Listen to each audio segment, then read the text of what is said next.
we're brought up in corporate America to think and act certain ways. It's all about quarterly results. It's all about me, me, me. And that is really the mentality.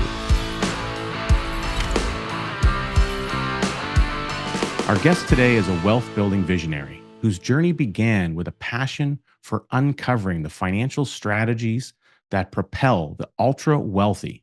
He spent most of his life accumulating insights, knowledge, and experience in alternative wealth building from the best investors in the world, with a goal to provide a blueprint to become ultra wealthy like the 1%. He's the founder of Pantheon Investments and a former Marine. Please welcome Dave Wolcott to the show. Thanks for being here, Dave. Excited to have this conversation with you today. Thank you, Richard. Really grateful to be here. Now, before we were able to hit the go button on the cameras, we were talking a little bit about the early part of your journey and the world of kind of corporate America as you entered that world in your youth, and then some pivotal moments that changed for you on the personal side, and then even really from the work front that almost propelled you into the sole proprietor world of life and starting your own business. So for anyone who's gone through that journey, they know some of the challenges that are there, but there was some other unique challenges with it, including having triplets.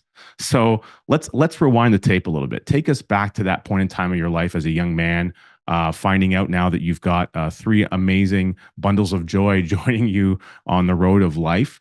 And what were some of the amazing things that started to change for you right at that time frame in life?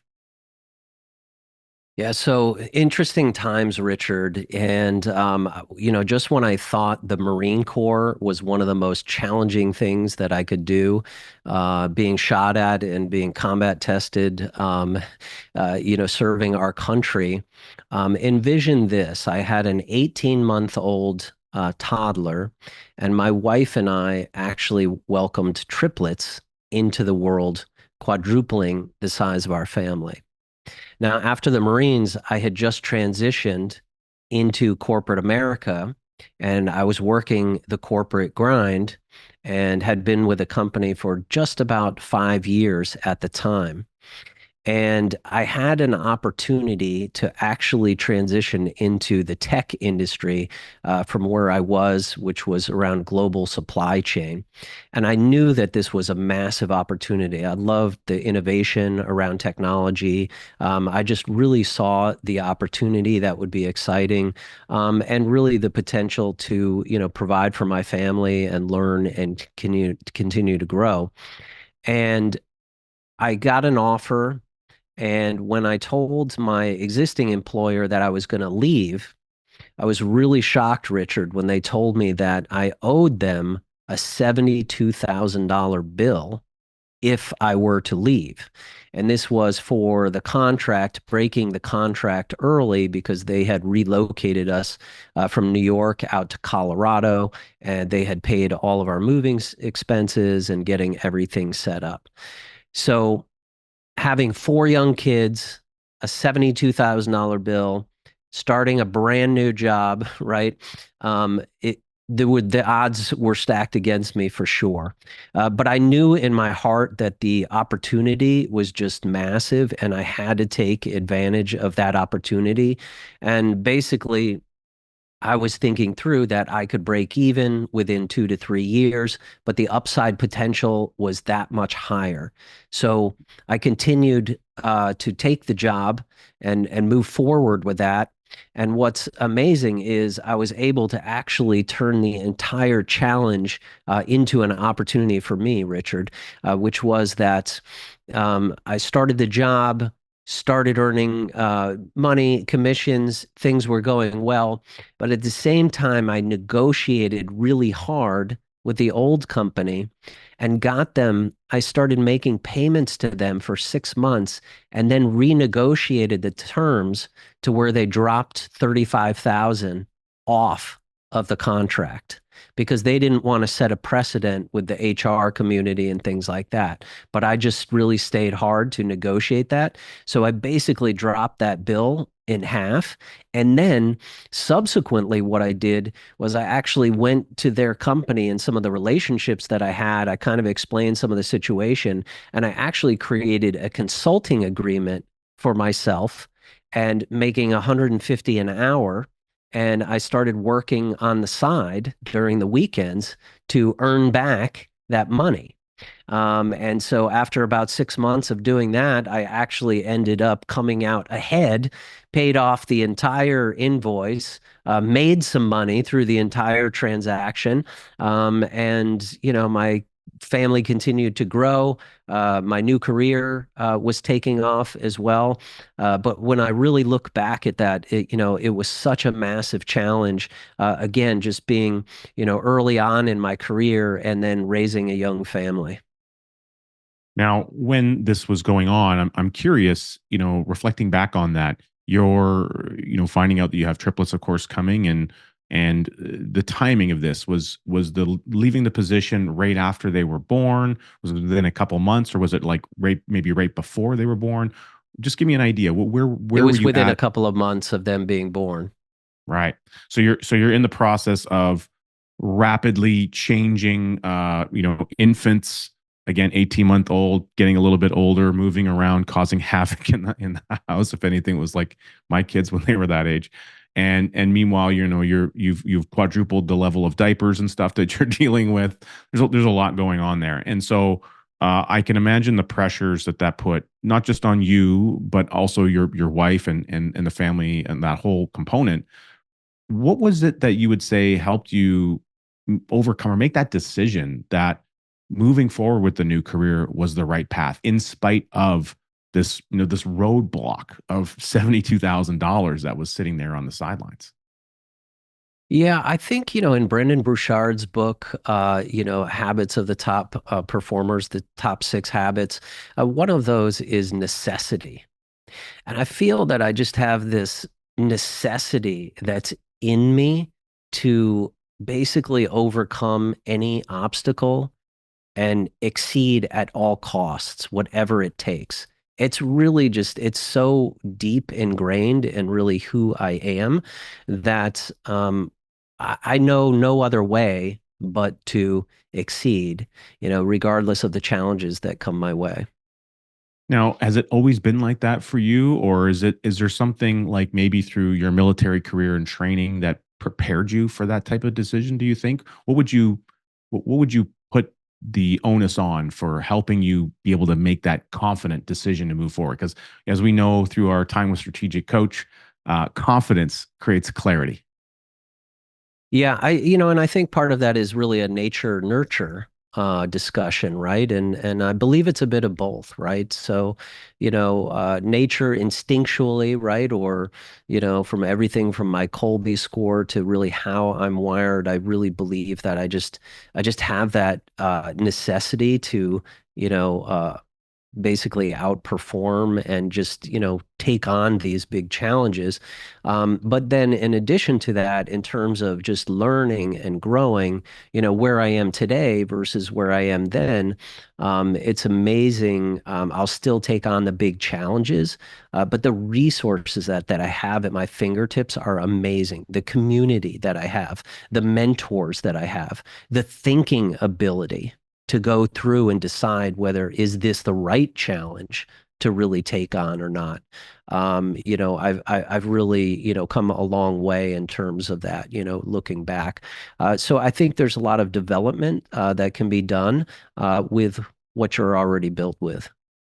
So that's really interesting because, at the time this was transpiring for you, you were probably in your, mid late 20s kind of time frame, roughly speaking. And there's only so much life experience that you have at that stage of the game.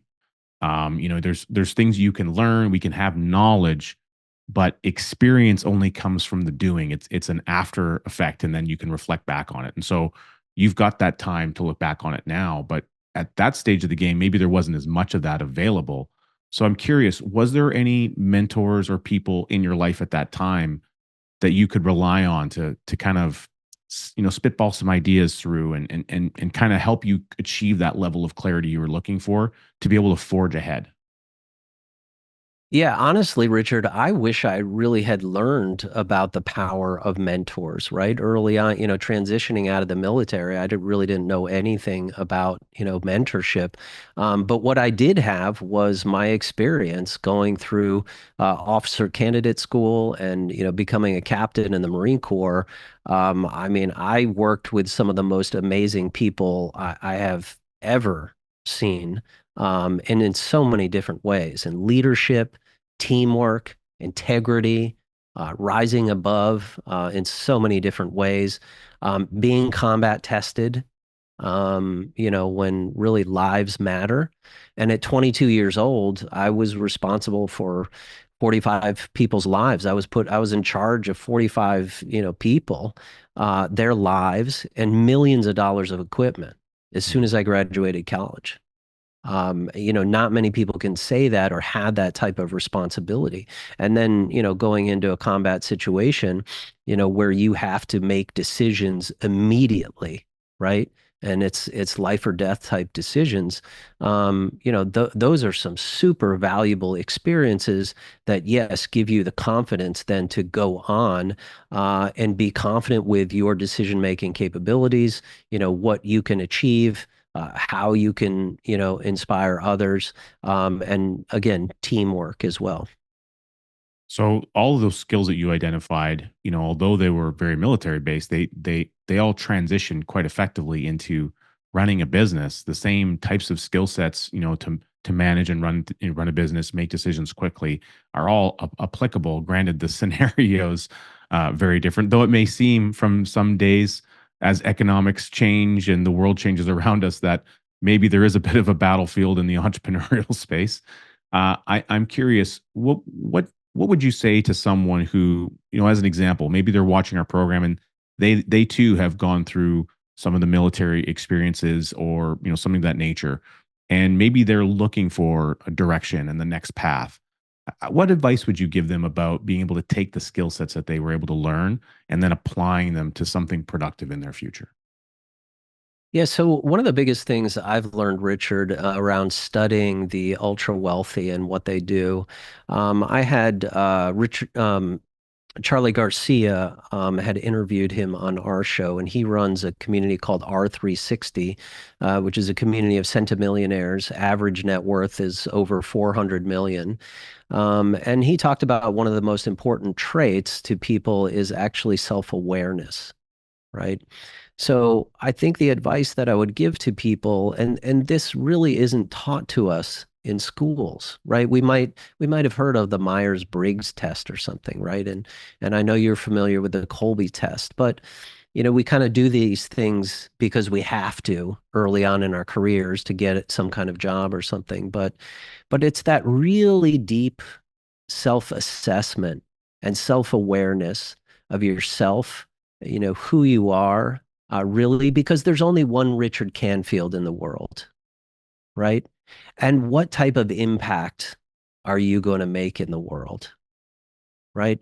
So truly understanding, who you are at your absolute core and what type of difference do you want to make is so powerful because you're only going to win at the game that you're playing. You'll never win when you're playing someone else's game.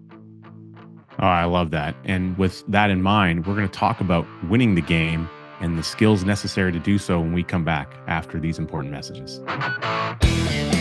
What is this incredible thing called the Colby A Index I keep hearing about? I'm a certified Colby consultant, and I can't wait for you to discover what your natural instincts are.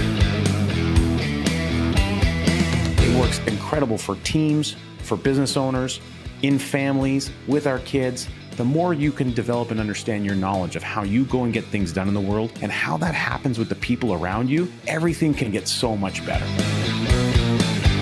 Take the initiative. Learn more about how this might show up in your life. As a certified coach, I'm happy to sit with you and help you understand the depth of your own superpowers. Get the process started by downloading my free guide at coachcanfield.com.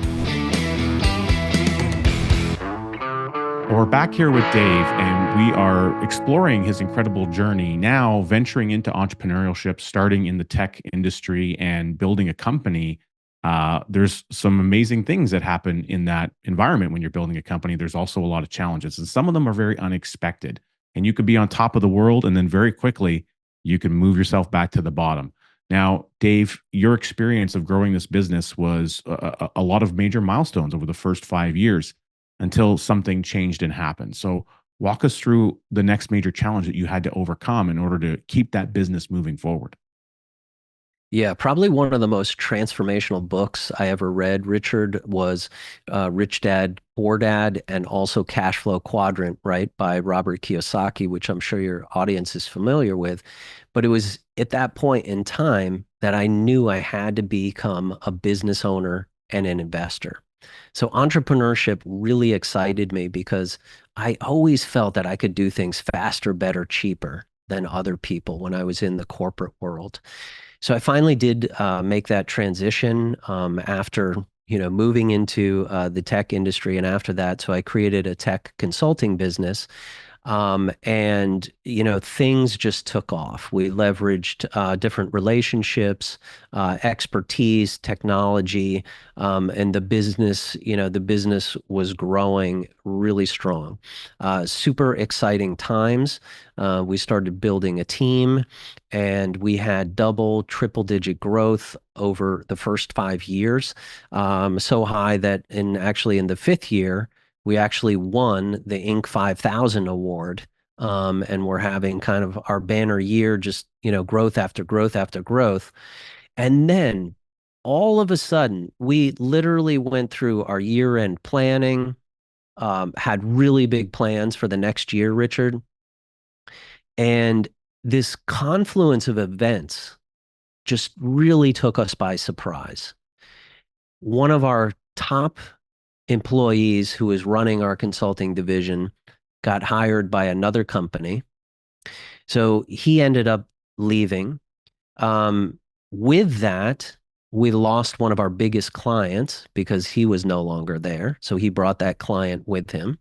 Mm. And then we also went through something called government sequestration, which was when there's a freeze on all of this spending by the government to do different projects. And we had been really building up a pipeline for 2 years of projects that were supposed to start happening on the public sector side of things. And everything was just frozen. So no work could continue, no new work could happen. It was all just frozen and no end in sight. So all of these things just really added up that were outside of our control. And after 5 years having our biggest banner year, within 90 days, we were almost underwater by seven figures, Richard, Wow. and trying to keep up payroll, trying to keep, our teams in place. And it was extremely challenging. So how did the again you talked about doing your year end planning, and you've got again 2 years worth of a pipeline built. There's a big expectation to be able to move things forward. Like you said, a confluence of events. What was the discussion around you and your management team and the key leaders in the business about how you would kind of right the ship? I mean, you hadn't done anything really wrong with the ship, but a righting of the ship was necessary. So how did you push through that? Because I think for a lot of people, that those could be crushing circumstances, and that's certainly broken a lot of businesses in the past. Somehow you were able to come through on the other side. So what steps did you take to be able to kind of move yourself into a positive zone with that change in the business? Yeah, it was not an easy time. Our CFO was highly recommending that we should actually declare bankruptcy. We should close everything and basically just shut down right then. But I didn't accept that answer. That was not going to work for me. And we had to let him go. We had to let some key employees go at the time. We also started to work with our best clients and try to figure out how we could actually serve them better and find some additional work. So we scrambled really hard to get that additional work. And again, like, just really driving some ingenuity, around, managing our existing cost load. And then, of course, I had a young family, right, that I was trying to provide for. So not only was I having no income now coming in from the business had become this massive liability, which I had no way of really funding, right? How many years was it going to take to actually dig out from this? In the meantime, I had to deplete some of my own assets to be able to figure that out, and still provide for my family. And it put me in complete scarcity mode. You know, as I look back on it, I wish I had had something like an infinite banking policy, right? Or something to lean on, that was really safe. And also when I look at it too, it's just, I think the biggest lesson here is that, I put all of my eggs in one basket. And I think this is what really happens to entrepreneurs is we believe in our businesses so much and we'll do anything for our business. It's like our child, right? But when you invest everything in that, you really just don't give yourself any wiggle room for anything to possibly go wrong. And again, you got to think we had a 5-year track record of a success. We were doing really well, and then with circumstances outside of our control, we were just so quickly upside down. So it was a super challenging time. And again, I think the biggest lesson learned is just that, just really trying to have some diversification, not only with your business, but also with, your personal financial, portfolio and where your assets lie. Well, that's interesting because you talked about, having to sell off some assets in order to kind of fill the gap as much as possible. And, you know, I would imagine that there's some of those assets weren't as easily liquidated as others. So you kind of mentioned the importance or the advantage of if looking back you had started infinite banking in your world and you had a little bit more liquidity, and that was probably part of the issue. So did you have a struggle or an issue trying to pivot assets in such a way where you could access cash and capital? What were some of the challenges you had to run into in order to do that?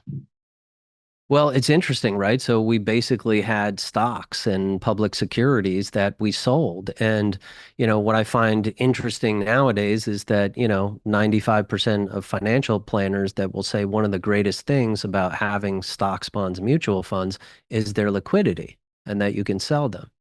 Well, the market wasn't exactly doing that great during that time period. So I sold some of them at a loss, right? Which wasn't great.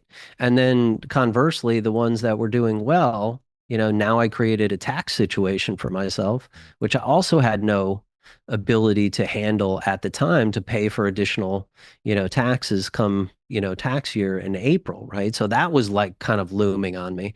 So I find that that's kind of interesting, right? They always kind of talk about that it's great to have paper assets because of liquidity, but in reality, I don't think it's the smartest move, right? So, having something that's in your control, right? Having something that's tax efficient, and then having that, liquidity to use or a collateral to use, can be really powerful. Well, I'm glad you mentioned that, and I'm also glad that you still had a measure of liquidity, whereas many others might have that capital all tied up into, perhaps a government sponsored program like a 401k or something where there's actual, restrictions and complications and additional challenges in place to be able to create some kind of a liquidity event. And that's what's caught a lot of people, I believe, in traps as the economics of their life shift and change, things like a job layoff, a business challenge like you went through, literally pivoting in over a 90-day period to a whole different outlook on your business. And so you mentioned that you'd made changes to, the cost base of where capital was flowing from the business expense load a little bit. You were able to, renegotiate and actively focus on your best clients to see what you were doing well, increase some revenues from that vantage point. How long did it take you, Dave, and the team to be able to kind of pull yourself back out of the hole you found yourself in with the business from going from almost bankruptcy to a revival of sorts? It was over 2 years, Richard. It was a long time. And we had to actually make some decisions that were very short-sighted in nature and not very strategic for the business. So, for instance, taking on lower margin work or maybe clients that were not as right fit for us in the business, but we had to do what we could at that time just to survive. And so now, again, looking back, it's just um, I lost time. The assets, the money, you can get the money back. We can always make money. But I lost a crucial amount of time at a big period where we were growing and scaling, not only personally, but with the business as well. And so really just kind of shifted us into that scarcity mindset and really just doing what we could just to survive and dig out of that hole. Well, I'm glad that you were able to do it, and we're going to find out just how you were able to do it and what started to materialize next after we come back from these incredible messages. In the year 2009, my life completely and totally changed.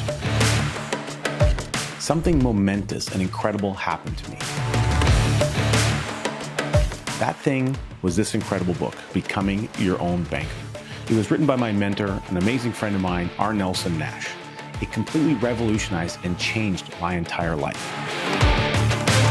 You can learn all about it by registering for a free on-demand webinar at learnibc.com. Take the initiative, you won't regret it. With Dave's business, he's now made a revival. The business is back on track. And part of what's going to help that business even get more traction is the impact of good coaching. And so, Dave, we talked a little bit about Strategic Coach earlier. We're both members of Strategic Coach. Actually, one of the ways that we got connected, I think, originally, what I'd love to hear is, as you were moving through these dark periods, you talked about the scarcity that was going on around what had happened in this business period and taking on maybe work that wasn't the right work, but anything you said to survive. At what point did the idea that you could reinvent the business to some degree come up, and how did you find the path of coaching through Strategic Coach? Yeah, we were always innovating, Richard, right? I think in some ways, maybe too much, right? My business partner at the time he was the technologist. I was super bright individual. And so we were always trying to bring, new solutions to the market. And sometimes our delivery capability was lacking, right, to be able to get it there.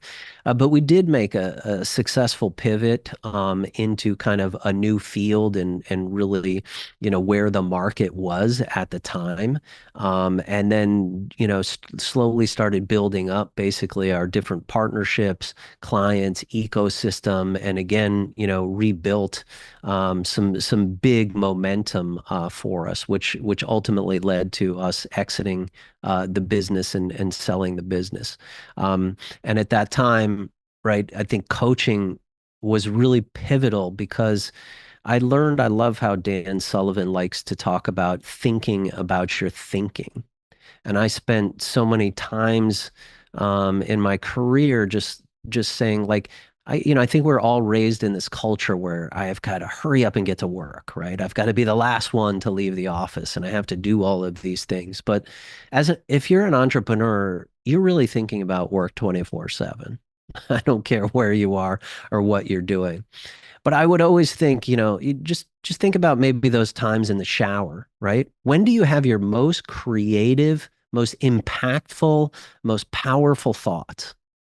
It's when you just finish a workout.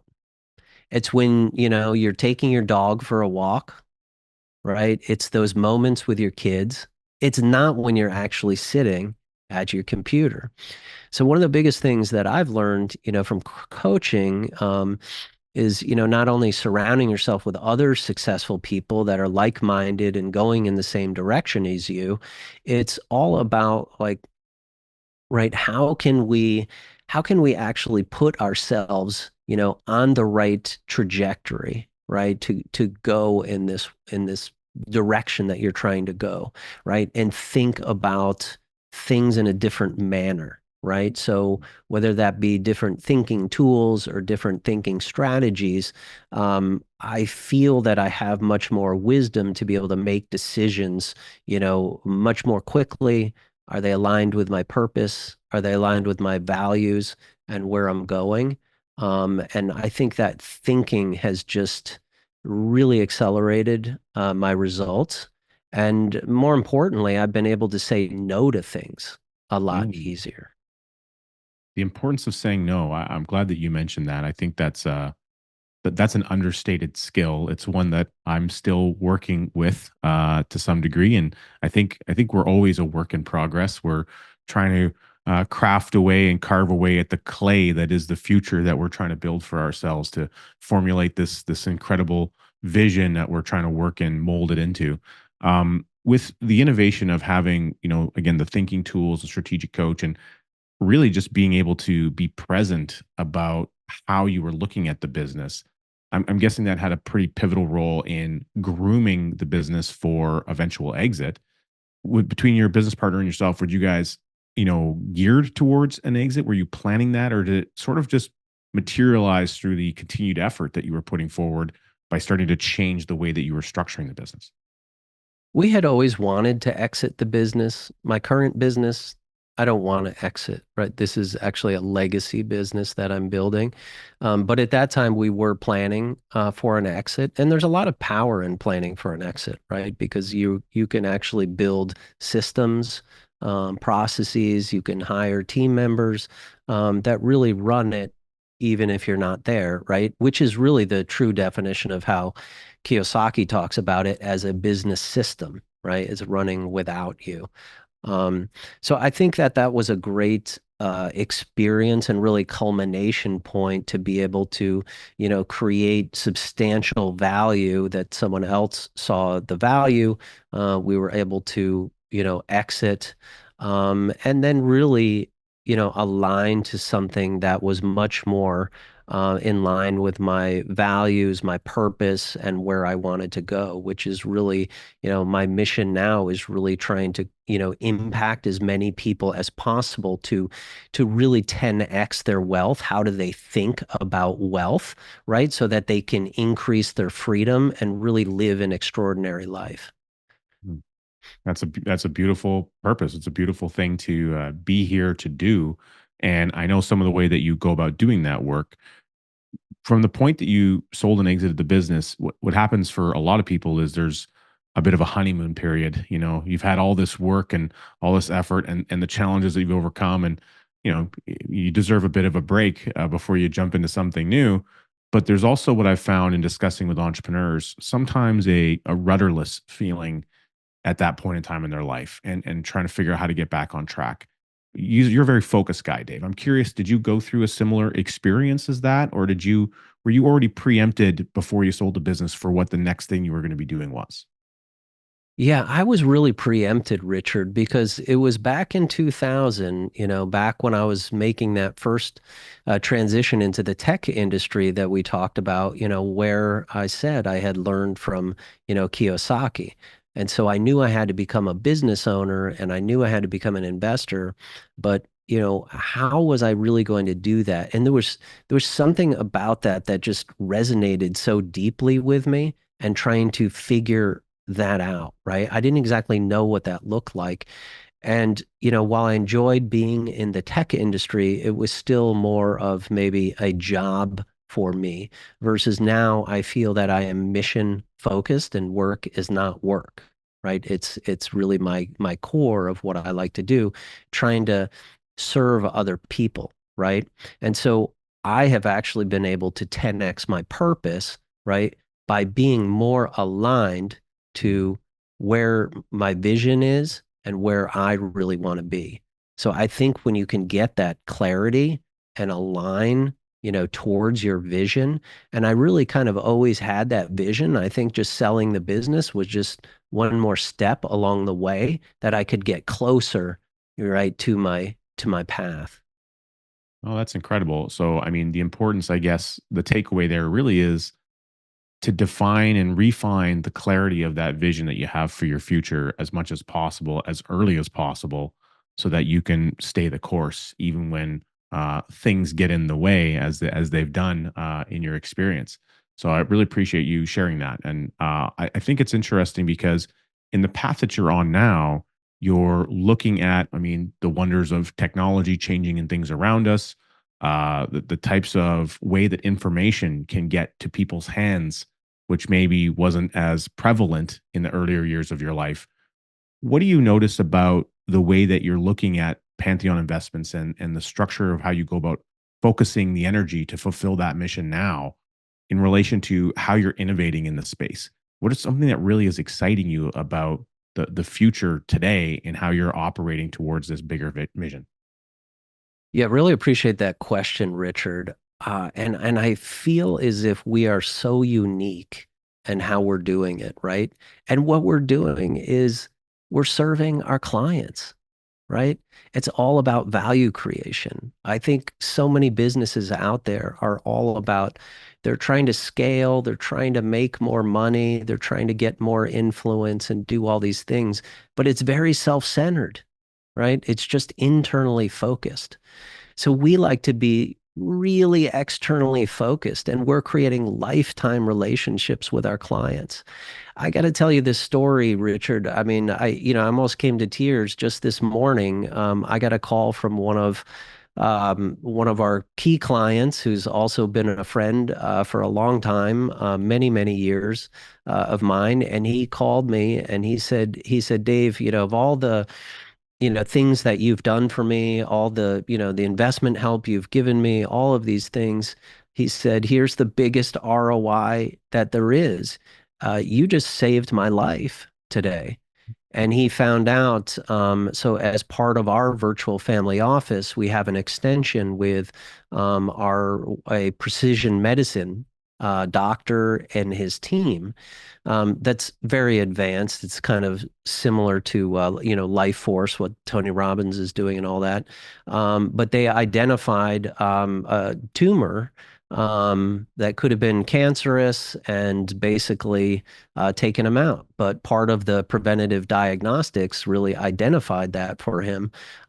So it's just so powerful to really be able to see that. So, kind of coming back full circle, Richard, right? It's just this ability. We feel that we're different because it's all about providing as much value as we can for our clients and helping them improve their lives, and the financial aspect it's just a part of it, right? Money is just a means, right?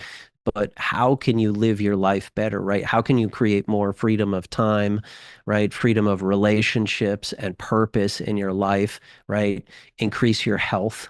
And I think ultimately, right, the way we see health, and that's why in my book, The Holistic Wealth Strategy, we really talk about the different forms of capital. And family offices do this really well, right? Because most of the time we're just thinking about money, but it's actually these other forms of capital. So not only financial capital, but there's physical capital, there's emotional capital, there's spiritual capital, there's social capital, right? The power of your relationships, right? All of these things are so important. And I think the more that we can provide clients with, insights to their vision, help them achieve their vision, regardless of the size of their bank account, it's just all about being more fulfilled. Well, with that in mind, we're going to talk more about the holistic wealth journey when we come back with Dave. Have you ever wanted to be a part of a network of visionary entrepreneurs? People who get you, who understand you, who think differently? They're actively going out and making things happen. They're making the world a better place. They're creating incredible change, incredible innovation, and they're having discussions about how to make the world a better place, how to create a bigger, brighter, better future, how to take what they already know, combine it with what someone else knows, and make something grand. Well, you're in luck. There is such an incredible network. It's the Epic Fit Network. You can go to theepicfit.com to learn more. Apply to be a member of this incredible organization. I'm a member and I love it. It's been fantastic. And I can't wait until we have more amazing people just like you joining this incredible group. What does it mean to be rich? And is it the same thing as being wealthy? Well, we're going to discuss that with Dave because of their view about how to look at wealth, which I think is different. And it's important, especially in the type of world that we're living in today. The understanding of wealth and what does wealth really mean to you? And is it the same thing as being rich? I would say not. And Dave, I love your take as an organization on how you approach this topic because it comes in so many different ways. So, give everyone an understanding of your vision of what wealth means and what it should, how people should start thinking about wealth in their life. Sure, Richard. So, in my book, The Holistic Wealth Strategy, we really dive into kind of a phased approach and really a framework for you to achieve wealth, right? And start to think about wealth in a different way. And how we would define it, I mean, I really love those words, holistic wealth, right? Because just think about it, for instance, right? I mean, Steve Jobs had all the money in the world, right? But he couldn't actually buy another day to live because he didn't have his health, right? So health is so important for people to have. And oftentimes we're so busy in our careers, grinding, gotta get the next quarterly results, gotta get the next promotion, gotta do the next things. And oftentimes you basically expend your health to achieve your wealth. And so what is it for, right? So I think really having a holistic view of wealth that includes health, really your physical capital, is very important. I also think about social capital, right? We often talk about sometimes your network is your net worth, right? So being a part of masterminds and communities like Strategic Coach and Genius Network and some other, great places where you can increase your relationship capital that might have that next who gives you the next opportunity that could be the biggest opportunity in your life. Or could be that person, right, that gives you that one insight on, what it is that's going to take you to the next level, right?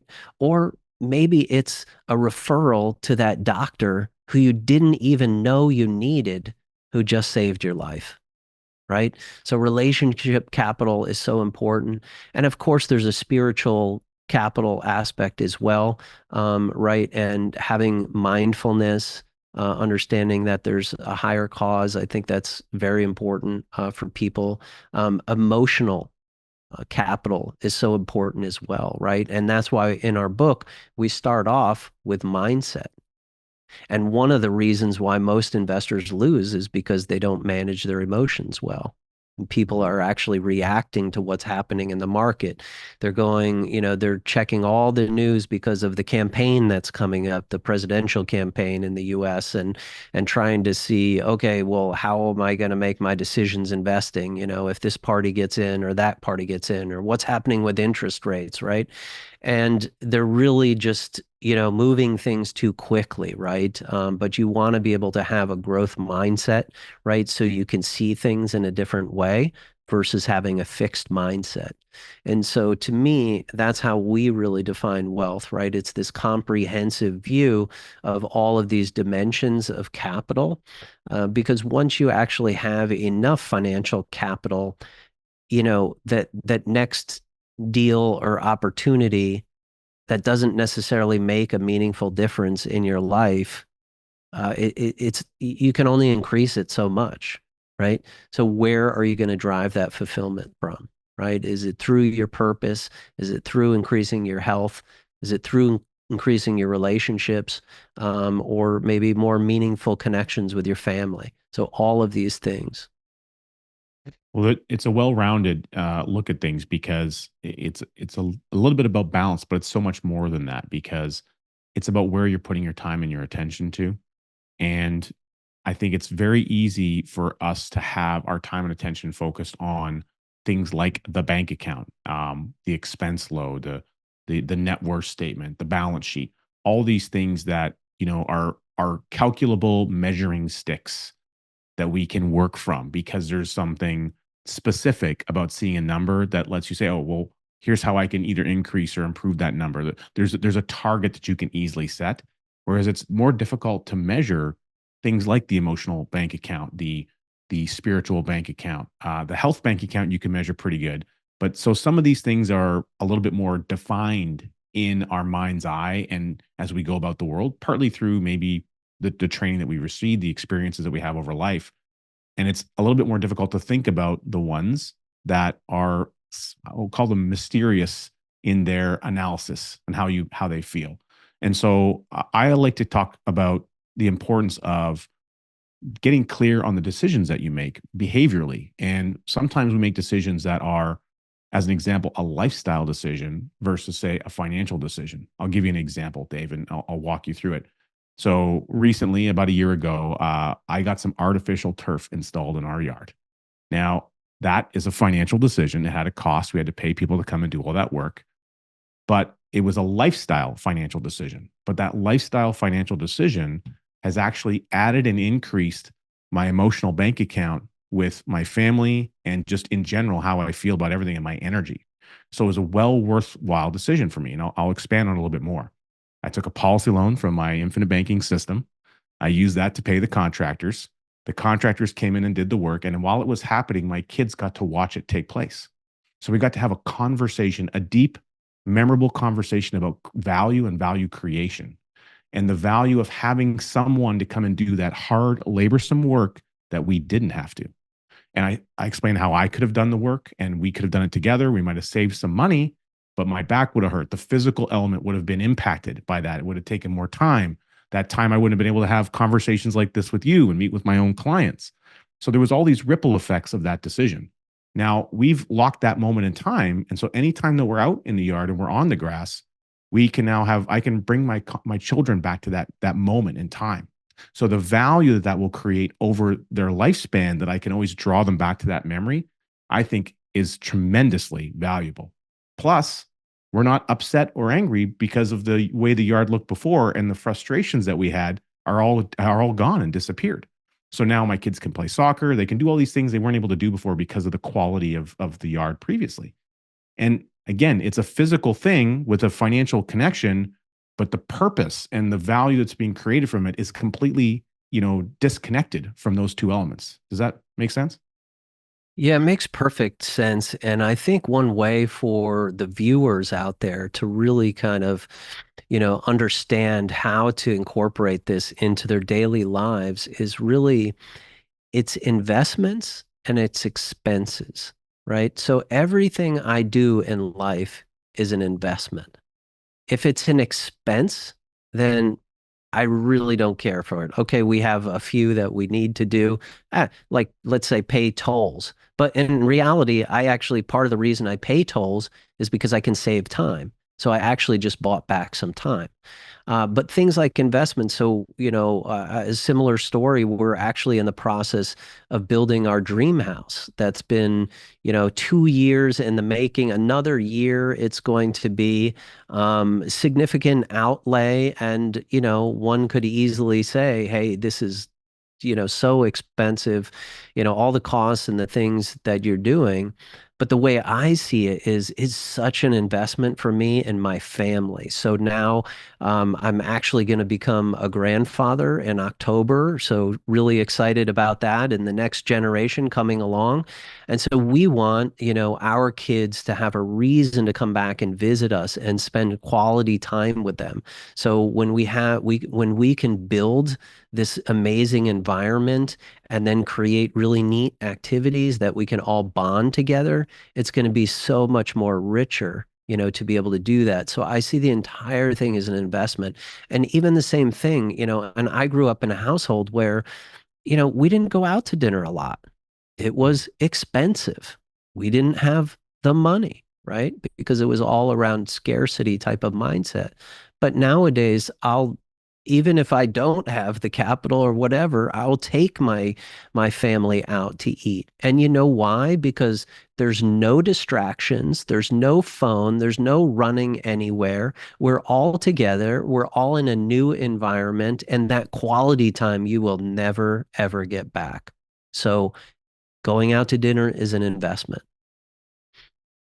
Yeah, the importance of quality over quantity, I think, is important. And we talked about, again, the emotional well side, and I look at it as emotional bank accounts, especially when you're in the social scenario, when you're meeting and working with people.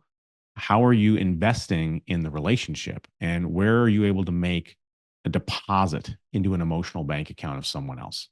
If you're always withdrawing from someone else's emotional bank account, you're gonna be indebted to some degree. And if you change the focus to investing in making deposits into other people and that emotional bank account, you're going to create a lot of clout and a lot of availability for when the time is necessary. If you need to make a withdrawal, there's lots of people who are more than happy to come to your aid. And I think there's something really powerful about that. And it ties a little bit back to the spiritual side of things. And all of those things intersect to allow for the ability for, even in your own scenario, the ability to exit a previous business, the ability to transition into doing what your mission and your purpose is today by having those key relationships, by investing in other people so that you could create all the opportunities that are became available to you throughout your journey of life. Yeah, I'd like to double down on that, Richard. What you said is so important for the viewers to really kind of take hold of. And I think it's hard, right? Because we're brought up in corporate America, right, to think and act certain ways. It's all about quarterly results. It's all about me, me, me. And that is really the mentality. But when you start to make that shift towards serving others and helping other people, it is so powerful. Like it's, we people say it, but they don't truly understand what it means. But it is better to give than to receive. And when you start giving in a really big way, whether that's charity, we've taken all of the proceeds. We started with 10% of our proceeds. We went to 50% of the proceeds. Now we're at 100% of the proceeds and matching to all the sales of our book. And we're giving that to a veteran charity called thefund.org. Um, this feels amazing. And being able to give things, whether that be insights, resources, connections, education, um, great deals, great opportunities, all of these things to people that, materially change their life. It is just so powerful, Richard. But sadly, society just doesn't truly, really understand, the meaning of that. And I think part of that is because we're just in this reactionary environment. We're kind of in this grind. We're raising kids, we're building careers and everything. So it's hard to see that. But when you can really make that shift and evolve in your own personal growth, the satisfaction from that is just massive. Well, speaking of satisfaction, I've been thoroughly satisfied and enjoying this incredible conversation, Dave. Thanks for being with us on the program. For all of our viewers, tune in next week where we unpack how you can overcome the major obstacles of life and innovate into a powerful future.